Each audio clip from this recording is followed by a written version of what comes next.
You're listening to the Next Play Podcast, a podcast for personal development, high achievers, and anyone not wanting to settle for average. We break down mindset, strategy, and unpopular truths behind next level growth. I'm your host, Justin Pates, joined by my co-host, Parker McGee. Let's get into it. People are going to be like, that cigar looks weird or whatever, but it's attention. Mm-hmm. Are you rolling?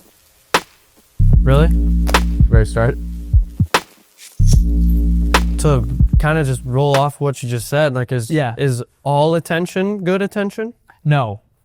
So attention is the principle, basically. So like a principle of an investment. It's what you put in. It's the first thing.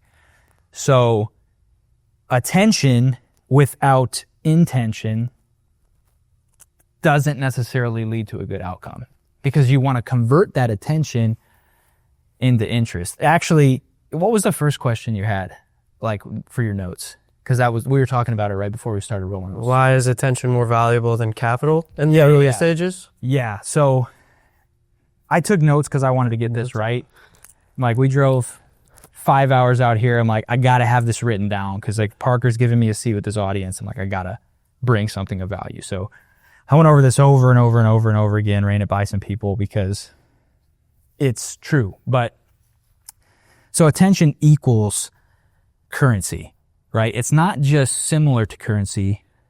It's exactly the same as currency. And I think, Parker, what did you call the episode when you texted me? We want to talk about how attention is the new leverage. Yeah, attention is the new leverage. And I think maybe even, and you said capital, right? It's more important than capital. So I'm using the word currency, right?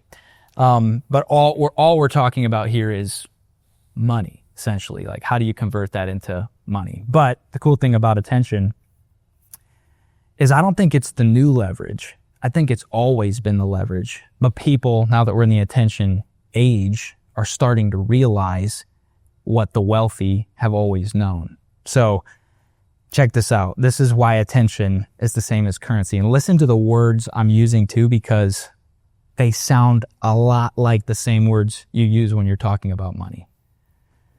So you first invest your attention and intention into creating something of value for others. So other people, right? You're not making stuff just you like. You're laying borders because people want those landscape borders, right? That's the company. You didn't make it for you. You made it for people because they already wanted it. So you're creating value, something of value for others. So you first invest your attention and intention into creating something of value for others. Then you tell people about what you've created for them, and you draw their attention.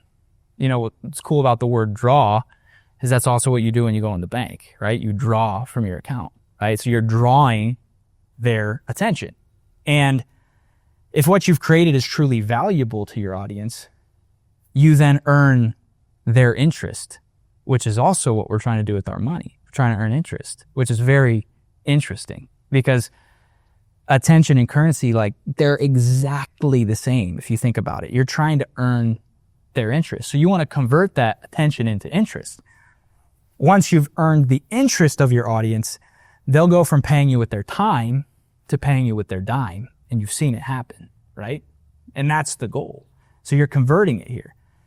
And if what you've delivered in exchange for their money is truly valuable, meaning it's worth more than the money they gave you in exchange, well, what do we call it when we get more out of our investment that we put in? What do we call it when we've gained on our investment more than we've put in? Interest. Earned interest. You've earned interest. So now you've gone from earning their interest, being interested in you and your brand, to earning interest for them, meaning giving them more value than the money they put into you. And once you've earned interest for them, you take a path of ascension from attention to retention. And retention is when your audience pays you over and over and over again, just like a pension, which is why currency equals attention. So the money that we're talking about, it starts with attention, because where is money? It's not laying on the ground. It's not floating in the air. It's not in trees. Where's the money actually at? It's in somebody else's pocket. So the only way to get it is to get their attention. And then you have to convert it. But if you get their attention in a bad way, like you pull a gun on them or something, you might be able to get some money, but only for a short period of time before the cops come and bust you, right?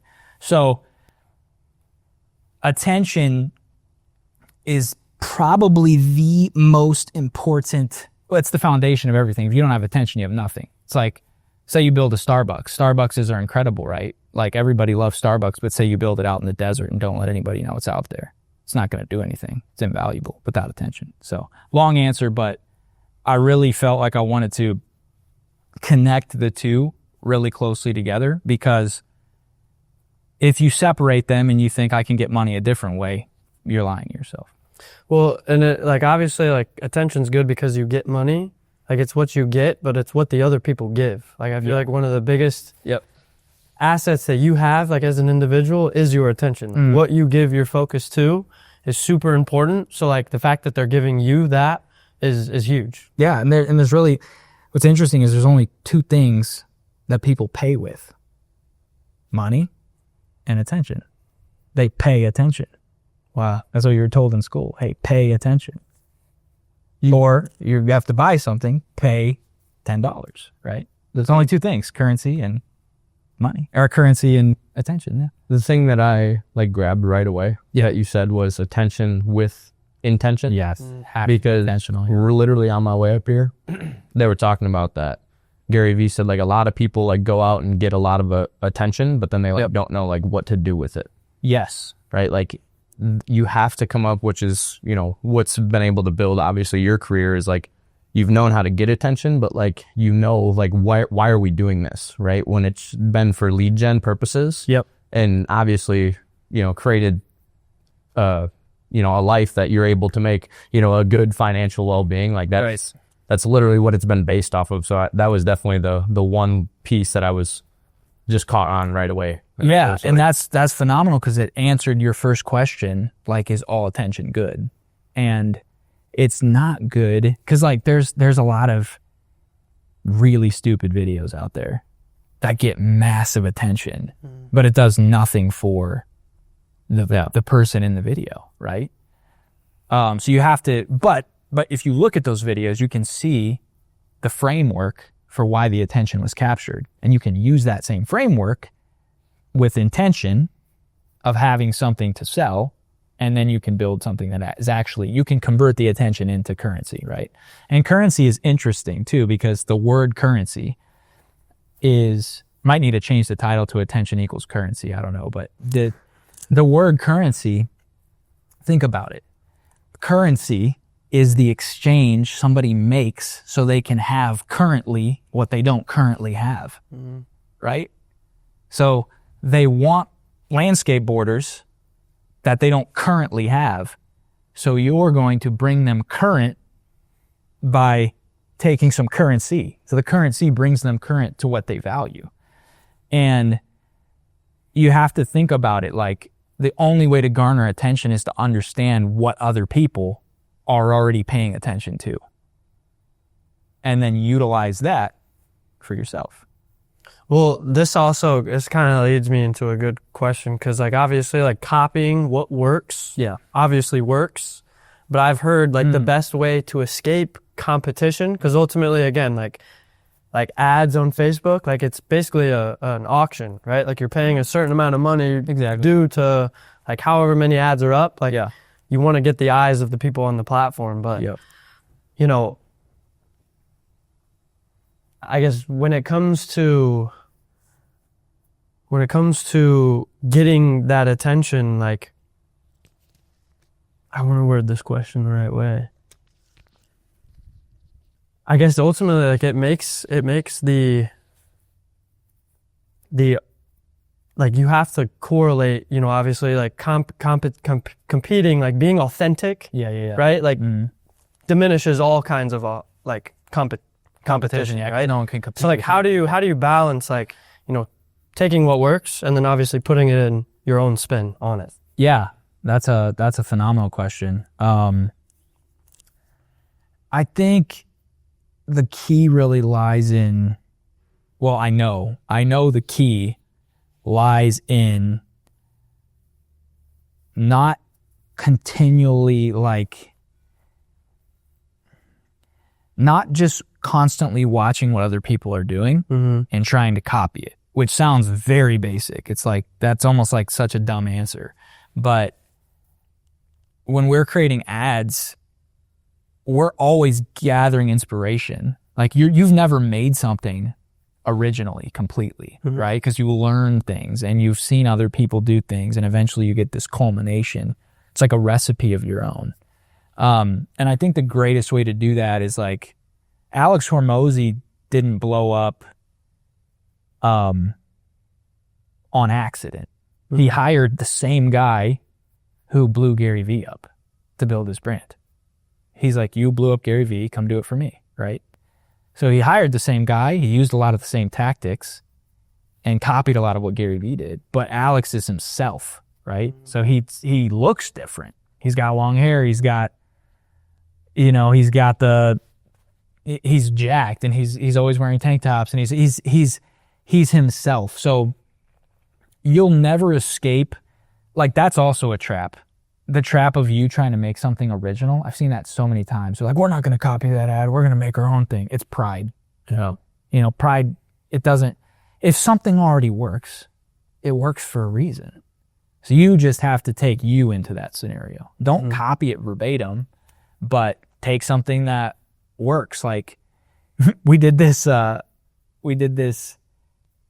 that I was showing you guys earlier, and it's like, I'm about to drop this egg on this concrete coating without cracking it. Drops the egg explodes. And it's like, see, not a crack in the coating, right? And that's a joke I heard when I was like 10. It's like, I can drop an egg on a floor without cracking it. And then you drop the egg, it explodes, and you're like, see, the floor didn't crack, right? My dad told me that when I was 10, right? Then that intro, guy, small creator named Mr. Beast, he does like those intros. I don't know if you guys ever heard of him, but he's, the largest creator on the planet.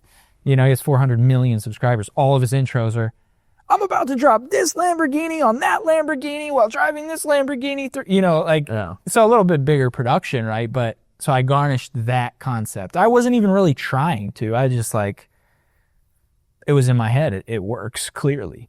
So took some things from when I was 10, took some things from when I was 28, and combined them into this concept, and it's going to get people's attention. But here's the thing. If I just do this stupid commercial, so that ad is a concrete coating company, largest one in the world, but that ad is for a concrete coating company, and if I just did that stupid ad and then like just wrapped it up right there, it's going to get attention, but it's not going to convert to anything. So then later in the ad, we say, and the reason our concrete coatings are so hard to crack is because they're 4 times stronger than epoxy, won't fade, chip, peel, or discolor, and they're all backed by a lifetime warranty, and they're ridiculously easy to clean. Wipe up the broken egg, right? You're tying it into an intention now. So I got the attention first. So you do attention in 3 seconds. You give them a payoff in 5 seconds. And then now you have their attention. So now it's the time you get to use to talk about what you wanted to talk about from the beginning. But if I just start with, hey, this month, save 60% off your concrete. Sweat out. Get out of here. Right? You didn't give me anything. Why should I give you anything? I have to give you something first. I have to give you a payoff. And humor is a great payoff because it's a dopamine hit. So I gave you a payoff of dopamine, and you're going to give me a payoff of attention. What's the process like when you guys are building ads? Is it like, hey, I saw this, hey, you run over to Nick, you're like, dude, we should do this? Or is it like you guys legitimately sit down and collaborate? Like, what is that process actually like? That's literally your full-time job. Yeah, it is. Yeah. My partner, Nick, he's in the room here. And he handles the operations of making stuff actually happen. So like, I'll have an idea a lot of times, and it'll be like, I'm talking to David, our other business partner, and they'll usually be like, nah, that's stupid, right? So they'll sift through a bunch of my really stupid ideas, and then I'll come up with like, what if we drop an egg on a concrete coating? Yeah. And then when I see their eyes go, because they're very analytical people, so I like to take my ideas to people who are critical. Yeah. So great like, dynamic. You know what I'm saying? Yeah. Because like, who knows where I'd be right now if I just did whatever I wanted. No intention. Yeah. Right? Yeah. No. Exactly. You may be in prison with a mustache like that and a scar like that. Right. I'd be a shot caller likely, but it's like, but Back to what they actually want to hear. yeah. That was for Jeff Gear. I hope he watches this. There's a show called Shot Caller, and he said I look like the guy because of this. Anyway, But anyway, yeah. So, but even that, like, I knew I wouldn't be able to crack jokes like that in this pod until I gave them something. Yeah. Right. So now people watching might be sticking around because they're like, oh, I'm connected now. Right. But if we just started off joking, like, like just talking about nothing, like, how was the drive up here and blah, blah, blah, blah, blah. What'd you guys do? Like, nobody cares about us. Literally nobody cares about us. They're watching this to gain something for themselves.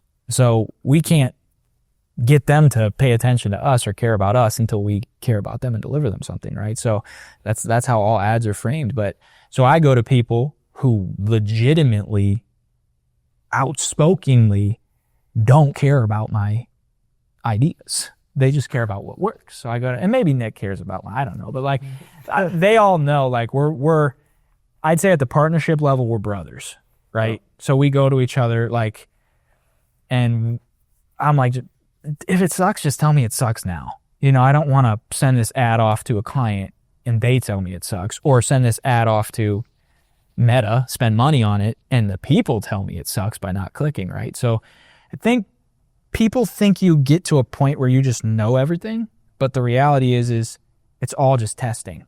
So like you said, I have an idea. A lot of times it originates with me. I'll have an idea and I'll take it to people who are very critical, who like, you're telling them like a really funny idea and they're just like, yeah, okay. Parker, I think, would be, more in that camp. He's like, I remember we released the Father's Day. We did a funny Father's Day ad for you. It's like, earn your father's love by, earn the respect of your father by getting a new landscape border. He literally texts me back. He's like, bro, not really getting it, but let's launch it, and it got attention. Like, comment section is, I don't even know what this product is, but I want it, right? And whether or not humor always converts to direct lead generation, what humor does do, and you probably have experienced this as a salesperson, is it builds trust. Because if you can laugh and joke, you're not tense. People who are trying to get something from you, they're like tense, right? You can't joke. So you crack a joke, it immediately builds trust. It drops walls. So that's why humor and ads are very intentional. So we don't just, let's make a joke to make a joke, right? It's like, it's got to be intentional. That's why it's got to go through these rounds, because I'm coming up with dumb ideas all the time, but I do know there's something there. So we'll chip away at it until it's like, okay, this is good. So by the time I pitch an idea to Jeff, I've already ran it through two far more critical people, David and Nick. So by the time I send a video off to a client, if the client sends me an email and says, I don't like it, I just reply and say, you're wrong. Because it's gone through too many stages to be like, we know it's going to work. And if it doesn't work, then the people watching it are wrong. That's how confident we are, right? And sometimes we're wrong, but we've at least got the process to feel really confident. Because you can't, just like in a sale, if you don't have the energy and the confidence, you're not going to convert it, right? It's a transference of energy. So that's what we're doing in the ad to get that lead, to get to the call center so they can call and set an appointment for you, so you can go out and you're already 3 energy transactions deep. Now you got to do the hard work, but it's way easier than cold knocking on a door. Right? Have you ever had Jeff turn you down? For an idea? Yeah. Oh yeah. And then I started going to these guys first. Yeah. Yeah. Jeff's been like, that's a stupid idea. Yeah. No, we're not doing that. Or and that's good. But Jeff, I think Jeff, maybe I'm wrong. I think Jeff leans a little more towards the creative, risky side too. So I think he sometimes leans in my corner on that kind of stuff. Whereas then you get the I don't get it. Yeah. I gotta make sure a guy like you at least laughs one time, right? Because if you're just sitting there like, yeah, man, I don't want to hurt your feelings, but that kind of sucked, dude. Like, I got to listen to you because you're looking at it from the eye of half of the audience. Yeah. Because half the audience is humor centric and half the audience is emotional and half the audience is logical. Do you feel like, especially as like, you know, things shift, obviously, like, you know, marketing strategies 10 years ago are a lot different than today. Like, do you feel like a lot of people are kind of, because, you know, attention span is shortened, right? And like, obviously, you know, grabbing attention is harder. Like, do you feel like people are switching a lot more to like the emotional side of things? Because I definitely feel like selling, because like, you know, you look back at like big names like, I mean, I don't even know, just big salesmen that were, you know, huge back in the day, like Zig Ziglar or something. Yeah. And like nowadays, I feel like, you know, how I find success is like building the trust, emotionally connecting with somebody and like making them feel good. Yeah. Like I feel like nowadays people are so like into their feelings. Yeah. Right? Yeah, that's really good, man. You got phenomenal questions. Oh, thanks. I've never been interviewed like this. I've actually been interviewed before, but all right, we're number one. This is my first podcast I've ever been asked to be a guest on, so this is awesome. But you said something, probably the most important thing we've said in the past 10 minutes, because that was, you know, a lot of rambling that I was doing there. So my apologies to the guests that are still with us. But you know, you said attention spans have decreased. Yep. I very strongly disagree. Oh. I think intention spans have decreased. Oh my gosh. Because movies used to be an hour, now they're 4 hours. People binge content like they've never binged it before. They'll watch an entire series of a show in a day. Yeah. So would you say attention spans have decreased? If they're going to watch all 4 seasons of Stranger Things on Saturday? What do you think works? You know what I'm saying? Like, then I'm not calling you out because that's very common. That makes sense. It's a very common thought, but if you believe that lie, you'll make content in such a way that you don't think it can be long. Mm-hmm. Our best performing ad of the year for Concrete Coatings is 3 minutes. Whoa. It's The Man in the Street. Because it was very intentional. Like, we're going to show them this, then we're going to show them that, then we're going to do this, and we're going to take them on the journey with us. Vish, the CMO, Revamp, told me it wouldn't work. He said, I don't think that's a good idea. He talked to Alex, and Alex Mark, who's my business partner, also very analytical, was banking on it probably not working. Jeff said, run it. And, you know, those guys are awesome because they're always willing to test. And I just tell them, I said, if it sucks, we'll just make a new one tomorrow, dude. Let's just run it. And then Vish is like, yeah, it's one of the best performing ads we've had all year. And he's like, he literally said, I didn't think it was going to work with how long it is, but it keeps people's attention. Now, the cool thing about keeping people's attention longer is that's actually how the algorithm works. It's based on average view duration completely. So did they click it? And how long did they watch it? So actually, the longer you can hold their attention, the more the platform will push you. So if you can get somebody to watch a 50-minute pod instead of a 15-minute pod, you're actually way better off. That's why I'm like, I want to bring as much value. I'm traveling 5 hours one way to get to this pod. Like, I want to just every few minutes be re-engaging with a new topic where somebody's like, that blows my... I'm like, how can I just give people everything I've ever learned in 50 minutes, right? And it's because that's what keeps people's attention, is because I'm caring about them. I'm not just trying to talk about me and my, you know, this is how I built this, and, you know, this is how I got my cool truck, and this is how I got it. And nobody freaking cares. Which this truck is pretty cool. You got a new electric GMC. Yeah, you know, but... He just had to throw that in. Thanks, Alex and Jeff, for hooking that one up. But, if you guys haven't used the new ComEd Bill 109, like, go. Yeah. It's called Electrify America. I don't know, something like that. But right, like, we can crack jokes now, and there's probably still people watching because we keep giving them a payoff every so many minutes. And then we have a little bit of a break session, and we're hanging out like buddies and whatnot, and that's cool. But these guys are here potentially watching at 2x speed. That's what we also have to remember. They might be watching this at 2x speed because they want the information really fast because they got to get to something else. So if I can already 2x speed for them and then they turn on 2x speed, they're getting knowledge at 4x speed, who are they going to go pay attention to again next time, right? I'm not saying I'm the best. Alex Hormozy's the best right now. But you'll notice why he's the best, because he gets to the freaking point. He's got intention. When you say he's the best, is it like just in terms of getting attention, or who's like your go-to guy right now in like that space of like I think there's like a handful of like content creators that are really grabbing people's attention, like the Andy Elliott for sales. You have like, I'm a big Dan Martell guy. Dan Martell's Alex Hormozy. You know, you could throw a couple other guys in there too. Like who's your go-to right now? My go-to was Myron Golden. I don't know if you've ever come across his stuff. But he's got the deepest, richest content on the planet right now. And his stuff is so long. Like, his videos are so long, but he's 65, black guy, long white beard. But he is just, he literally has $1 million sales hours. Like, the man teaches people how to make $1 million in 1 hour.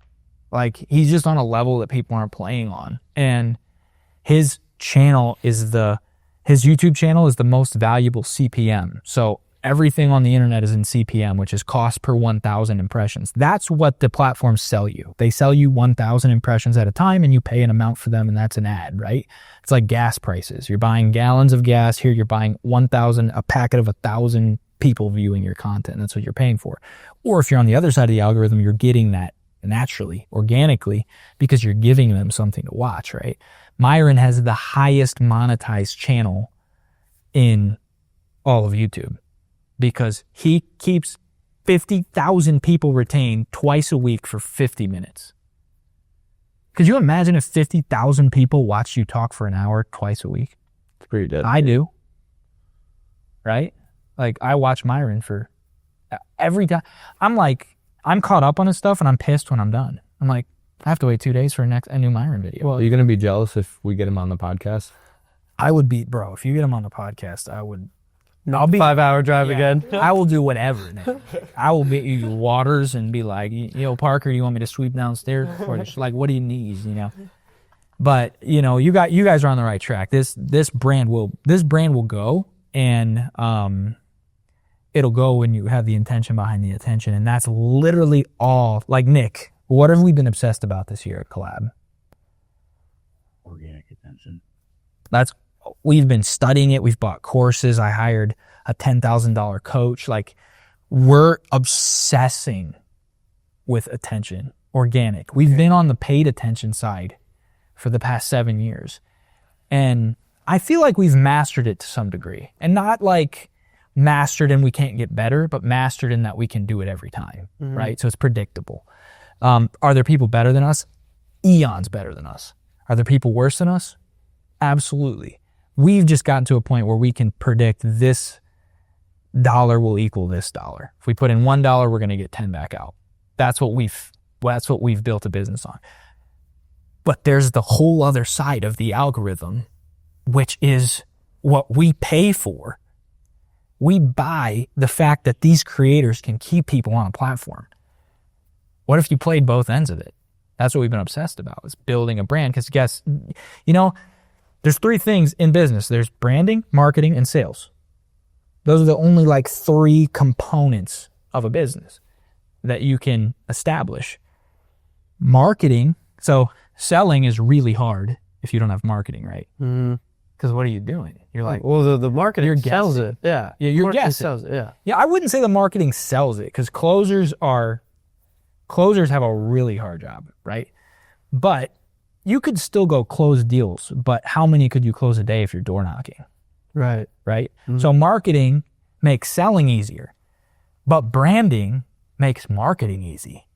Because guess what? If Alex Hormozy runs an ad to me about his new book, I already know him.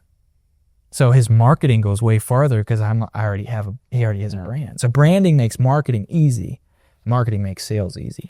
So do you feel like, I literally have it written down, do you feel like creators, because obviously they have that brand behind them, do you feel like they have more leverage than traditional businesses?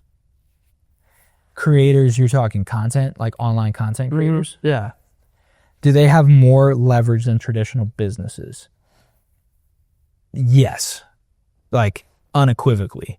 There's nothing, bar none, equal to it. Because you look at Mr. Beast, he's a content creator, and he just got Amazon Prime to invest $100 million into a show. Like, The list goes on too. Like I found his candy bar at a gas station in Stockton, Illinois. It's wild.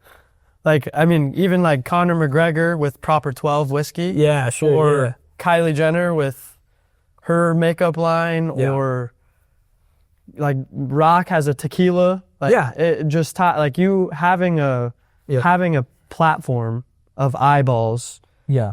You know, you have that brand that people associate with good. So then when you come out with, you know, a product or something, like obviously they're just going to associate you with that product, therefore it's good as well. So I'm going to spend my money on it. Yeah, I think there's an interesting distinction because a brand. So you said, do creators have more leverage than traditional companies? Mm-hmm. I think maybe my answer was wrong to say yes, like right off the gate. I think they have more than they used to have, but the biggest brands on the planet are not singular to a person. You know, they're usually like founded by a person, but that person knows that it has to exist beyond them. Because I say Apple, who do you think of? Steve Jobs. He's been dead for 15 years. Who's the current CEO? No telling. Right? Tim Cook. But I had to use my brain. I think his name's Tim Cook. Yeah, Nick would know. But Apple's a $3 trillion company, right? You know, do you guys know what the most valuable company on the planet is right now? Amazon, right? NVIDIA. I just saw that the other day. You know what NVIDIA is? No. Mm-mm. Right? They're they create microchips. Yeah, like computer chips. Because AI, it needs more power. And that's why they're the most valuable company on the planet right now, because they're powering AI, it's computing capabilities, right? So it's like, are they more valuable? Technically, the answer is no, because NVIDIA is worth $4 trillion, and half the people don't. If I said NVIDIA, they're like, I don't know what that is, you know. But the leverage capability. So what I would say is, creators have more leverage than has ever been possible in all of humanity. Like, every person who decides to be a creator can generally become a millionaire off of it if they do it properly, because everyone can go viral now. Everyone can go viral, and it's only going to increase. So people who think like, well, if everybody's famous, then no one's famous. Well, the reality is there's 4.5 billion daily active users on social media, and your little 90,000 view video is nothing. But it's enough to have a business. But you have to have that intent, right? You have to have that. Back to the intent. It's kind of like interesting that it's like two different buckets too, like the branding and the marketing. Exactly. I feel like AE didn't really ever have a brand, right? Right. And then it's like, we were really good at marketing. Like, we could generate a shit ton of leads, and our social media could look trash. We could never make any videos, never put any faces behind like what's going on, you know, no emotion behind, you know, whatever it is.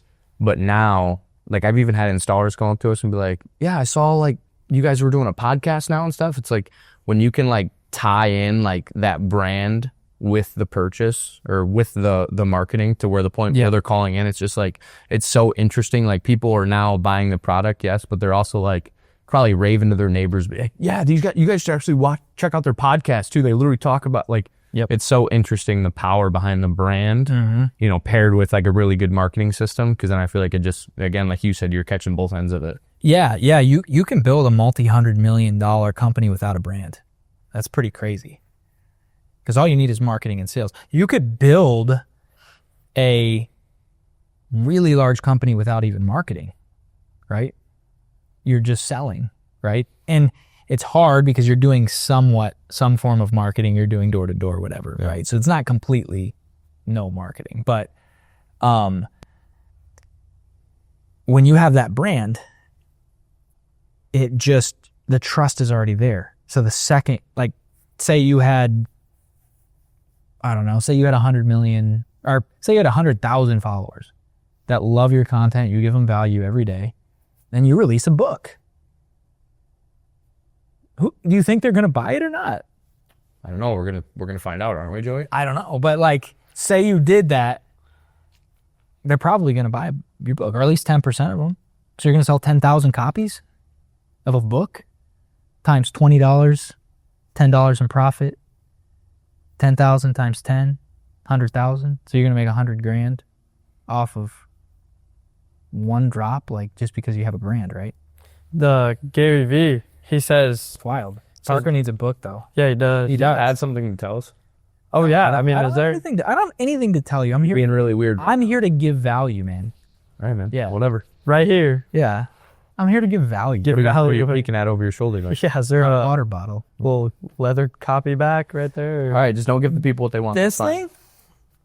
You talking about that? Oh, this whole thing? Yeah, I yeah. didn't even That's know a pretty that- cool. I didn't even know I was there. So I got a book coming out called Cash Flow Millionaire, teaching people how to become a millionaire 10 times faster than the traditional way. The gist of it is, if you have $1 million in a retirement account, you actually do the math, which no one ever does, and you earn 6% a year on that million, and that took you 30 to 40 years to stack up, working and working and slaving and slaving and slaving, that 6% times $1 million equals 60,000. Divide that by 12 equals 5,000. So being a millionaire means you have $5,000 a month to live off of. That's crazy that you just slaved your whole life away to do that. So we show you how to make the same $5,000 a month using systems and businesses, so you can make $5,000 a month on autopilot in 1 to 3 years, minting you as what we call a cash flow millionaire, which means you have the same buying power as a millionaire would have through cash flow, which cash flow is far more important than assets. So that book's coming out, and it's not a real book. I put it on my buddy's book, The Art of the One Call Close. Chad Bowden, shout out. So, yeah. But again, if this pod was being viewed by 100,000 people, which I believe one day it will be, how many people are going to pick up that book if they trust us, right? Gary V says it all the time. Jab, jab, jab, right hook. Mm-hmm. You give, and then you make an ask. Yep. Right? Like 3 to 1. give complete value to where, like, when you do make an ask, it's like, this guy already gives, incredible value to my life, like, for free. So if he's charging something, like, obviously, like, that is totally worth the money. Yeah, because they're going to go, if this guy gave me this much for free, Yeah. if I pay him $20, what am I going to get? Right. It's going to be worth way more than $20, right? And that's why I put my life into this book. Like, this book is every secret I've ever uncovered in wealth generation. Like, every secret I've ever learned. I'm leaving nothing out of this book. If somebody reads this book, it will give them the ability to become a millionaire in 1 to 3 years. Like, and if I don't write a book with that much intention, no one's freaking reading it. If I go, hey, here's my life story, how I built a business, how I built my business, how I did this, how I generated $1 million, how I. Who's this Right here. Joey, man? Yeah. Who's this douchebag that's like, just wants me to read about him, right? Here's how to become a cash flow millionaire 10 times faster than becoming a traditional millionaire. That's for you. I wrote this for you. It's a sheet of paper. There's nothing here. Like, the book, right? I wrote this for you. I didn't write this for me.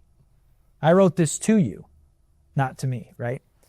And to even just tie that back to, like, pushing content, like, you're making it for the audience. Right. Like, I'm here for you. A book is content, just long form. What's your thought process behind, because every, person that watches this and is going to be interested and is like, hey, that's of great value. I appreciate that 50 minutes.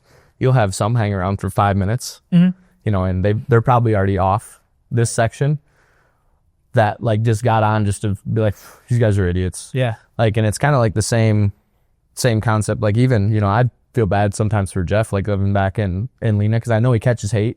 Yeah. For driving fancy cars or having a nice house, but it's like also what they don't ever see is like all the work that it took to get there, right? And it's so like, easy to be like, I'll even call Chad Bowden now. I was messing with him the other night, and he's like, I was like, yeah, man, I'm really stressing. He's like, what are you stressing about? What car you're gonna buy next? And I'm like, bro, like, They don't get it, man. there's so much. I love you, Chad. Yeah, no, You'll learn one day. And I literally I said, really, Chad? And then he's like, no, I'm just messing with you. But it was like one of those moments where it's just like some people do actually genuinely think I'm like stressing that. because my ad account's been down for 3 days, bro. Like, we're trying to get this thing online. You know, it's like, What's your thought process though? Like because you get it too, I'm sure, right? yeah. So, right, those people, there's that famous saying that the loudest boos come from the cheapest seats. It's the people who invest the least. They have, and they have to boo the loudest because you can't hear them because they're so far in the back. Yeah. So they have to comment on all your posts, be like, oh, another car, must be nice, blah, blah, blah, blah, blah. They have to stay relevant in your feed because you don't even remember them.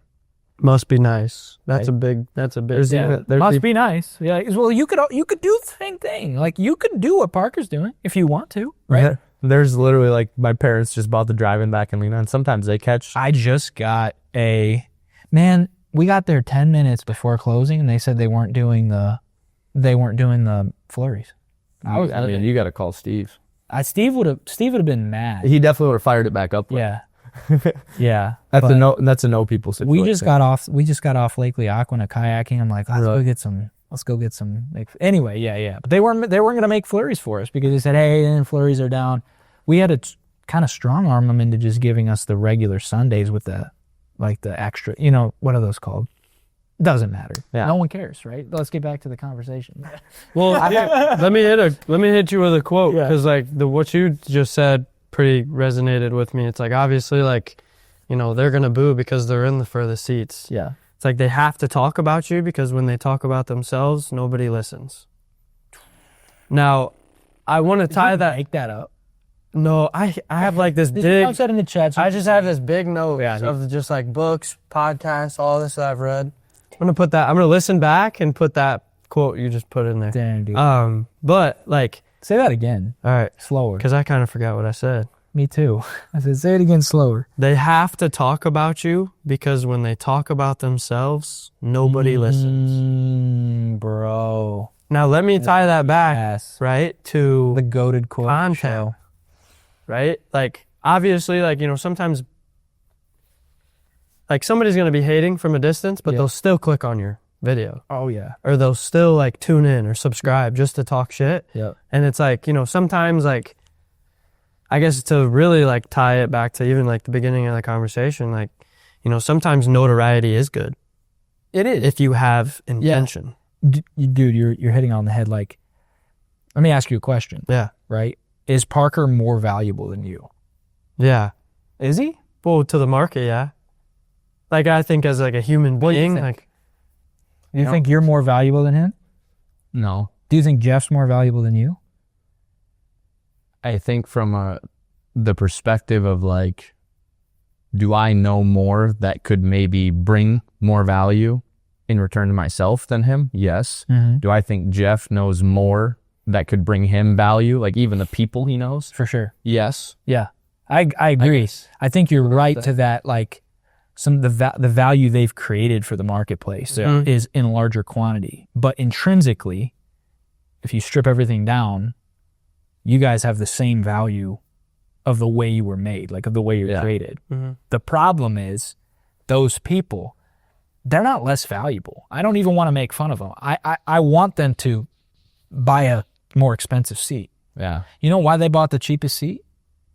They don't value themselves. Like, they actually don't. So the reason Parker seems more valuable, he's not more valuable, but he values himself more than they value themselves. And because you can't value someone more than you value yourself. So their dogging on you is them dogging on themselves. Just like you said, tied back to that quote. well, obviously, like, everything that they portray outside or, like, put down on people, the things that they pick apart are the things that obviously, like, they're neglecting. It's themselves. internal. Yeah. Yeah, because they're like, well, I don't want to have to be like Parker because it looks like hard work. So instead, I'm gonna be Telling a me he has keyboard no warrior. work-life balance. Yeah, telling me he has no work-life balance, right? Got blisters, man. Yeah, like, right? But Blisters, dude. yeah, no, good question. I don't want to go too long on that thought, but yeah, loudest booze, cheapest seats. They're always gonna watch. Who cares? And They again, don't care. Who cares? well, I think, like, again, like, it comes down, like, their reaction is not contingent on how you react to what they reacted to. So like, again, like attention, like it's all attention. Like you can leverage that into something good.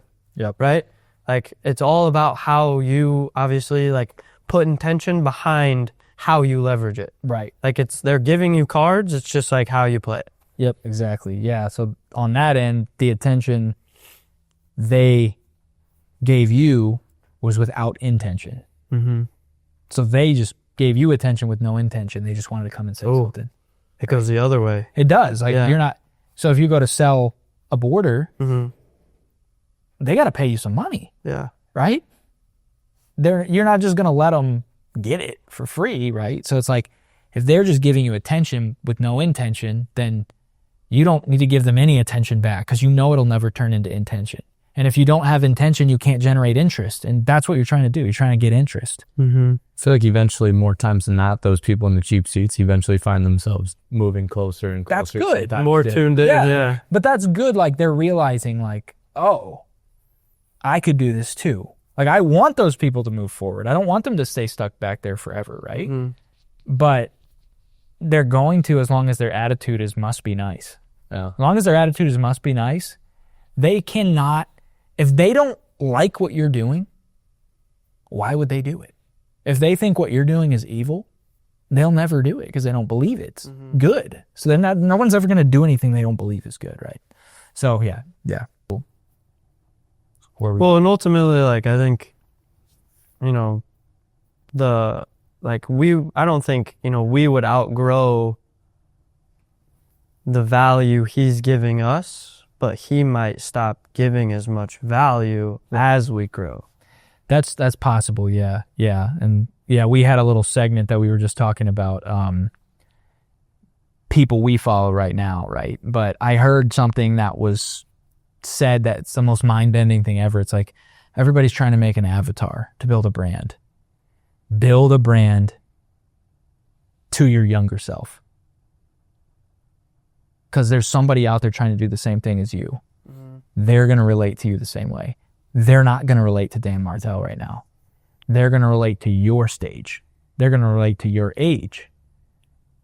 And they'll watch you from your stage. Like, they're not going to relate to a 65-year-old guy, right? We're relating to Dan Martell because he's at the next level, you know? But the people that are going to relate to us are the people that are where we were when we were in our teenage years and super early 20s. So you got to stop trying to chase. And guess what? Loudest booze from the cheapest seats. That's like a 50-year-old quote. You've never heard it before. I can reuse it and people will go, whoa, because we have to carry on. You know what I'm saying? We have to carry it down. That's the really cool thing is you don't have to reinvent the wheel.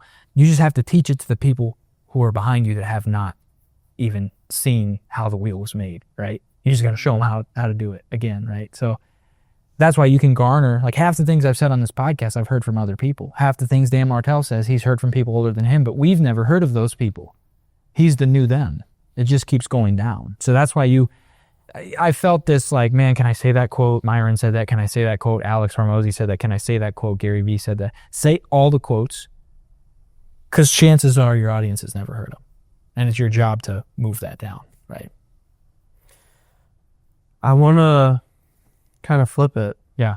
Just take a left turn on the conversation. I guess, you know, one thing we were talking about is like, obviously, like, you know, testing A and B, right? And like, one thing too is like having intention behind it. And I've heard like, you know, sometimes songwriters, like their most popular songs, they didn't even know were going to be that one. And like, do you ever find yourself, I guess, and like, I guess I'll ask Parker too, like, you ever find yourself in that phase of like, I mean, like my intention is finding an intention. Does that kind of make sense? Dude, that's gold. So you're saying your stage of life right now is you're trying to discover what intention to utilize. I mean, yeah, I guess. Yeah. Like, and again, it kind of just can be like an evergreen thing. Like I think one thing like that I'm trying to get at is like, you know, obviously sometimes people will throw things out and then they don't know that they'll grab, right? Like one hit wonders or something. Yeah. And it kind of comes down to just like being authentic, but like Do you feel like that works? Like obviously in moderation, like, obviously having some intention of like, yo, this is going to be super different, but like, I'm going to see if it works. Yeah. Yeah. I think the way to make that scientific is you just have to put a lot of it out. See what sticks and then double down, right? But yes, you got to put out your crazy ideas. There was a chance I took this idea for this ad to Nick and he said it sucked, and it never gets past the drawing board, and I take it to Jeff and he says it sucks, and it never gets past that drawing board, but it made it through a bunch of levels of approval. Those guys are smart and they're of different caliber minds. Like they think in different ways. And so now by the time we know it gets to the marketplace, it's going to be a hit. So like labels, they know what's going to hit because they've studied it. New artists, they don't. So the only way is to put out song after song after song after song after song after song. Whatever hits, make another one like it, because that'll hit too. You think volume is the big secret, especially when it comes to like... I don't think it's volume as much as it's just get rid of the fear of people and what they think of you. Because if you do that, you'll naturally put volume out. Yeah. Because the thing that stops people from putting even one piece of content out is like, what if it sucks? Well, that's what you're trying to find out, right? You need to put it out to see what if it sucks. And it has to suck. It has to because suck. how else are you supposed to improve? Yeah, it has to suck. Like, the best performing videos on the planet are titled like this. These are the ones you click on, and you click on, and you click on, and you guys and the camera click on, and like, you click on the videos that say something like this. Here's why you suck at X, and here's how to not suck anymore. Those are the videos you click on YouTube. Here's why you suck at sales, and here's how to stop sucking at sales in 20 minutes. You don't click on the videos that say how to become a sales master in 30 minutes. No one believes that's possible. But what they believe is that they suck. So you have to tell them, here's why you suck, here's how to not suck. And then you go, I used to suck like you, and now I don't suck anymore because I do this. That's what gets people's attention. That's what gets people. We've tested so many different videos. We'll do a video that's like, here's a 10-step process for beginners. Bombs.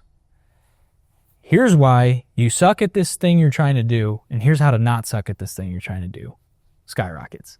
Because people cannot relate to something they've never experienced. So if I say, Parker, here's how to make $1 million, 30 days. Zero clue. Not clicking. Because you can't relate. But hey, Parker, here's the 10 things you're doing wrong that's holding you back from making $1 million in 30 days. You can relate to that because you've never done it. Maybe you have, but like, you've not experienced, if you haven't experienced something, it's not relatable. Mm-hmm. You know what I'm saying? Yeah. And that's what I feel like, having a brand, ultimately like, putting videos out like that. But then when you have a brand, you're like, 5 ways that worked for me. Yep. That, because like Dan Martell does that all the time. Yeah, exactly. Like Alex Ramosi says a lie. He says, life happens, profit from sharing yours. Yeah. Dan Martell, here's how to stop wasting your evenings. Yeah. Guess what? How many people are wasting? People are sitting on the freaking couch and that comes up and they're like, I am tired of that. But if he said how to maximize your evenings for the healthy life. Yeah. No. It's like, some of the, like, I've never done that. I can't relate. I don't watch every single episode of his, but like the ones I always find myself watching are that. Like shit where he does that and it's just like, fuck, I am wasting my evenings. Yeah. Fuck, I am. Well, you relate to that. But if I say, here's how to stop wasting your evenings, you relate to because you've wasted an evening or two. But if you say, here's how to maximize your evenings you've never maximized your evenings, so you can't relate. Even you just you saying it, and I know what you're trying to do. I'm like immediately like I perk up when you're like wasting, and then I just kind of like, oh yeah, it's gonna. And that's what every human who ever sees a title and a thumbnail of a video does. Yeah. And so you just have to realize you're just making it for whatever reaction you elicit in private like this is the same reaction you'll elicit in public. That's why I take it to so many different people. I take it to one half of the audience who's logical and one half who's emotional. And I'm like, which one makes the eyes wide on both. Alex had a video one time, and it was like the 27 ways to guarantee staying broke. That's phenomenal. Isn't that cool? Yeah, because it's reversed. Now, the 27 ways to guarantee getting rich, no clicks. No. Yeah. Guarantee staying broke. Tim, tighten up these titles to make sure that they are all negative for us. Yeah, Take whatever our title is and then just listen back to that last 15-minute segment. they all need to be. Spot Yeah, check. it's like this one could be like, how this guy broke being broke, right? Or like why you suck at getting attention. Here's the 5 ways to earn somebody's attention. You know, like, but that's the formula, Yeah. right? That's the formula. Or like can't figure out how to, build a brand in 2025. Like, yep, here's how. Yeah, absolutely. Yeah, it's like, are you struggling to do X, Y, and Z? Boom. Yeah. So, wrap on the shoot. No, we got 6 minutes. 6 minutes. Okay. I think I can put 6 years of wealth in the next 6 minutes if we have the right questions. Let's go. Yeah. 1 year per minute. Okay. What do you need to know? Like, Yeah. what are you trying to solve right now? Like, what's your biggest problem that you're trying to solve right now? I mean, I don't know about like a problem. I think it's just like, obviously the more things that I can know not to do, obviously sets me up to, avoid those. And Well, like, what's your dream though? I don't know. I mean, ultimately, like, I'd like to public speak, I guess, kind of build a brand. And You said that like, well, ultimately, I kind of like to like, but I bet that's. I guess deeper, like, I think I grew up with a hard childhood. So like, I just want to be able to like spark interest into people that, come from a hard place and then ultimately want to become, something because they can, like, Right. through self-belief. So like, I guess, what didn't work for you? Yeah. Like, what didn't work? You're asking me that? Mhm. Like, that's the actual question? Yeah. Yeah. What didn't work for me? What didn't work for me was trying to work for me. Mm. You got to work for them. You got to go to the marketplace and find out what they already want to buy. And then you sell them that. And that's how you build a business, right? So what didn't work for me was trying to write a book that I wanted to write. So I've shot 68 podcasts. We tested the crap out of everything. And we just said, well, we're going to talk about what we want to talk about. Pretty much all of them bombed. Almost all 68 of them bombed, except 5.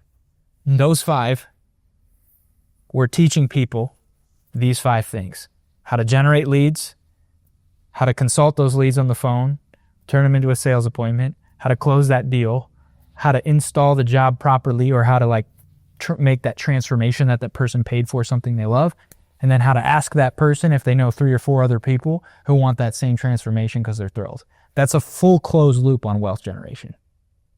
You can generate leads. You can convert those leads into a sales appointment. You can close that deal. You can do a freaking good job. And then you can ask those people if they know anybody else who wants a freaking good job done for them. You fully close the loop on wealth generation.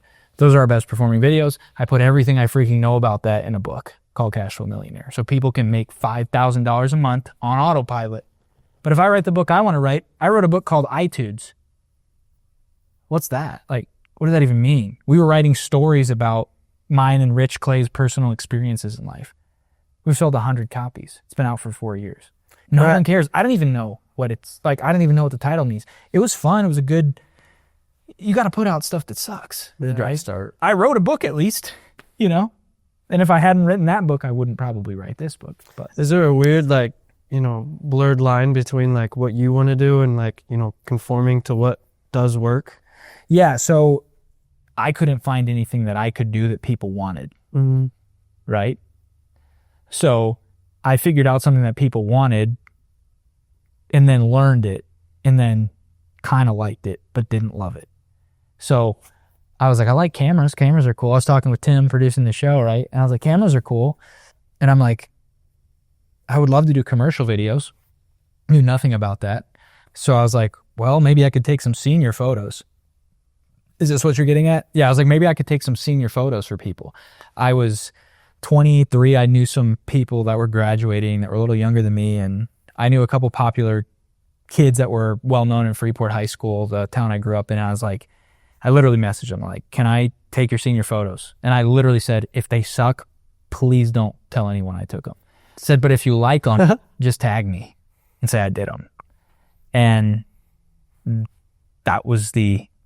That was how the business was created. Was I took a camera and then I did some more stuff with that camera, and then I made some videos, and I'm like, hey, if it sucks, don't post it. And boom, boom, boom, boom, boom. And we crazily got Gary Vaynerchuk on a podcast, flew out to New York, recorded him on a pod. Jeff Gear saw that. He was a fan of Gary Vee at the time, and he said, how did you mother effers do that? And we're like, we don't know. He's like, come make some freaking content for me. And then made some content for him. It worked. And now we're here. How'd you get Gary Vee on? We went to a conference, and instead of sitting in the conference, it was in New York City, the Sheraton, 40-story hotel. We were on the 30th floor. Gary said, don't come to these effing conferences and just listen to the speakers. Network. So we're like, okay. We took his advice. Every speaker, the second they got off the stage, we asked them if they'd be on our pod. Most people were creeped out. One guy said yes. So he's like, where is it? We're like, it's on the 30th floor. We went up to 30th floor. The seats were 2 beds, and we put the coffee table in the middle of the 2 beds with mics on it. We interviewed that guy, and then we came down and we showed the next speaker. Hey, we just had speaker number 1 on the pod. Do you want to be on the pod? Oh yeah, I know him. I'll be on the pod. And then we did that. We did that 10 times. We had one of the executives of Coca-Cola on. We had the guy who was putting on the conference, Ryan Dice. We had a billionaire on, Roland Frazier. And we literally, when Gary Vee was speaking, he did a Q&A, and we went up and we said, hey, everyone that we just had on the pod, will you stand up? They all stood up in the room. We're like, these people spoke at this conference. You told us to network. We networked. And we're asking if you'll be our 5th guest on the pod. And he's like, frick, yeah, I'll do it. And then the crowd just went insane. He posted this. He posted the pod on his channel. He posted that clip on, he posts that clip kind of frequently, actually, of us making that ask. And then after that, guess what happened? There's 2 days left in the conference. After that, me, E-Mark, and Alex, we got stormed by people like, can I be on the pod? Can I be on the pod? Can I be on the pod? Next day, we had every single hour of our day booked with back-to-back pods. Just like that. Jeff saw that, and Gary posted it. So it's like, is that a repeatable system? No, but we had to do some stuff. The principle is definitely evergreen. Right, yeah. Putting yourself out there. You have to ask. Yeah. Right? You have not because you ask not. Well, I guess to wrap it up, it sounds like a big thing is obviously having intention behind what you do. Yep. Right? Taking that action. That was intentional. We went intentionally to get Gary Vee on the pod. See? Intention. And it wasn't guaranteed, but we intended. Well, and then you had intent before that as well. We walked away with 10 pods, yeah, even without Gary. Value. That's crazy. Yep. And then obviously, once you have that attention, do everything you can to leverage it. In the way that you want it to. Yep. Figure out how to get to that point. Yep. 100%, man. Yeah. That's crazy. Joey, you got one last liner to end it. Yeah. Yeah. I want it to be valuable. I feel like I've given everything on this pod. I don't know if I know anything else, man. Get fucking into it too, because we know. Well, you got some emotional. Look, fired up. 10 push-ups, whatever you got to do. You got 30 seconds. I put my life into writing this book for people so that they don't have to freaking take 30 years, kill themselves, ruin their families' lives, being broke their whole lives, when it doesn't have to be like that. So, man, I just want to give people stuff. Anybody that listens to this, that comments, I'll send them a free copy of the audiobook when it's out, because I want to leave them with something that will actually change their lives. But if I could sum everything up that we talked about today, every single dollar you want but don't currently have, it's in somebody else's pocket. The only way to get it legally and ethically, other than, robbing them, is to give them something they value more than that dollar. You make that exchange, you'll be rich. That's it. I heard Myron Golden say, he said, a dollar bill is a piece of paper. But what is it? It's a certification that said this man has created value for other people. And they've given him these certificates saying this guy creates value. This guy creates value. This guy creates value. The reason Parker's wealthy is because he's created so much value for people other than himself. He doesn't have all the borders installed at his house. He's created value for so much people other than himself. You have to create value for other people. They're the ones with the money. If you want that cash to flow to you, you have to build a little trench. You go up to the reservoir of cash, which is the marketplace. You trench yourself out a little trench, and then you create a little stream that comes straight to your door. And that's what this business is. That's what every business is. The one thing too that I'd say before we hop off, Yeah. and this is for individuals, like whether you want to do it individually, whether you want to do it for like other small businesses, like you're one piece of content away from being rich as fuck. Absolutely. You are. Yep. And that one piece might be 100 in. You know what I'm saying? It might take you 100 shots to get to that one, but once that one hits, you're right. Because you can double down on it and do it again and again and again and again and again. Well, and then like that, the graph, it looks like this. They call it the banana. Yeah, the banana curve. Bitcoiners, we're about to hit that. We're almost to the banana curve. But yes, it's true. It's like you know, this is what I'll leave people with. This is what I'll freaking leave people with. I'm in this right now. Again, I keep putting myself here. Don't like it, but you know there's only one way to create momentum. Its principle is probably the greatest principle I've learned on planet Earth so far in business. Potentially in most areas of life. Momentum can only be created by going downhill. That's it. So if you feel like you're freaking, I'm going downhill, this sucks. You hit that point though, where you built up all that momentum and you hit that bottom curve and you just skyrocket, right? Like you have to go downhill. People don't want to go downhill. They want to go uphill the whole time, but they don't have any momentum. You have to go downhill. Your bank account has to get to zero. You have to use every single dollar you've ever earned. You have to pump it all in, right? You have to put everything. You have to buy more trucks and trailers. Keep expanding. Don't let the bank account get too fat. Just keep putting the money in. Keep putting the money. This is what your bank account looks like it's doing for a long time. Then you hit momentum. And you've got trained sales guys. You got 5 locations. You got trucks and trailers. And then you go, and then people go, must be nice. Just going uphill like that with no effort. You're going uphill with no effort, seemingly because of all of the momentum you've created in life, right? So I would say if you feel like you're going downhill and you're about to crash, go faster if you can. Hold on. Yeah, hold on, keep going, because that's the only way. Same thing with the way trees grow, right? They have to grow down first to establish a strong root system before they can grow up. They grow down, then up. You have to go down before you can ever go up. That's it. That's it, Joey. We appreciate having you on. Yeah. We would have stayed here for fucking 45 more minutes. Yeah. We appreciate having you.